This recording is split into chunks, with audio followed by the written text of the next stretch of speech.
On August 5th, 1966, and 3 days later in the United States, the Beatles released their seventh studio album. Called Revolver because, as Paul McCartney was to explain, that's what albums do, they revolve.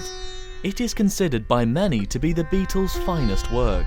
Coming at the midpoint of the Beatles' career, Revolver marked a progression from the group's 1965 release Rubber Soul in terms of style and experimentation. It heralded the band's arrival as studio innovators, drawing a solid line in the sand from the image of the teen idol band that they'd been identified with in their formative years. An identity which they had felt increasingly trapped by, both creatively and personally. The album's timing in terms of the Beatles' overall creative career was also unique, in that it was recorded between the period dominated by Lennon, who was by this time growing increasingly uninterested in his life as a Beatle, and the period dominated by McCartney.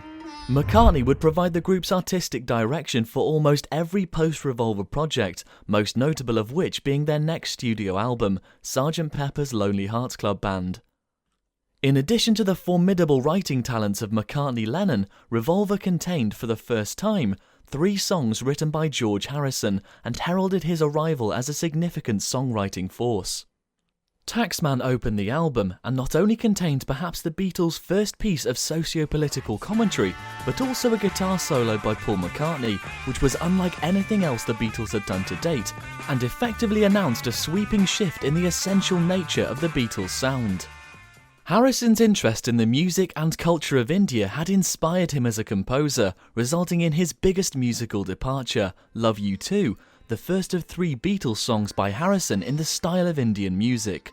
A song that would be hailed by musicologists and critics as groundbreaking in its presentation of a non-Western musical form to Western rock audiences, particularly with regard to authenticity and avoidance of parody. The song also served as one of the first examples of the Beatles expressing an ideology aligned with that of the emerging counterculture, which was to flourish from the mid to late 60s. An ideology that was also present in his third contribution to the album, I Want to Tell You, which was inspired by Harrison's use of the hallucinogenic drug LSD. A drug which was to have an increasing influence on the band as a whole and their creative output moving forward. Just look. Before Revolver, after Revolver.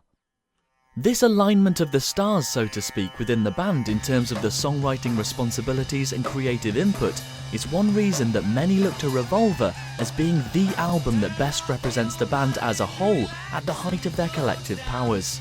A high watermark in the Beatles' career where all members of the band function together as a single creative unit before the tide of individual interests and creative pursuits pulled them away into different directions, ultimately leading to the breakup of the band 3 years later in 1969.